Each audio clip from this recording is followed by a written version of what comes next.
اور جن لوگوں نے ایمان قبول کیا اور اچھے اچھے کام کیے انہیں ہم عنقریب ہی بہشت کے ان ہرے بھرے باغوں میں جا پہنچائیں گے جن کے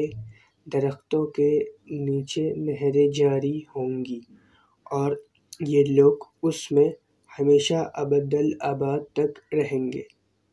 یہ ان سے اللہ کا پکا وعدہ ہے، اور اللہ سے زیادہ اپنی بات میں سچا کون ہوگا؟ نہ تم لوگوں کی آرزو سے کچھ کام چل سکتا ہے، نہ اہل کتاب کی تمنا سے کچھ حاصل، بلکہ جیسا کام ویسا دام۔ جو برا کام کرے گا اسے اس کا بدلہ دیا جائے گا، اور پھر اللہ کے سوا کسی کو نہ تو اپنا سرپرست پائے گا اور نہ مددگار۔ اور جو شخص اچھے اچھے کام کرے گا، خواہ مرد ہو یا عورت، اور وہ مومن بھی ہو، تو ایسے ہی لوگ بہشت میں بے کھٹکے جا پہنچیں گے، اور ان پر تل بھر بھی ظلم نہ کیا جائے گا۔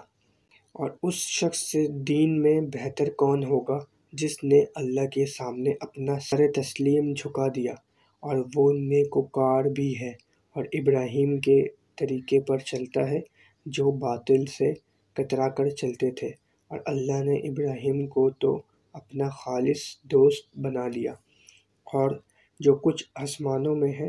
اور جو کچھ زمین میں ہے، غرض سب کچھ اللہ ہی کا ہے،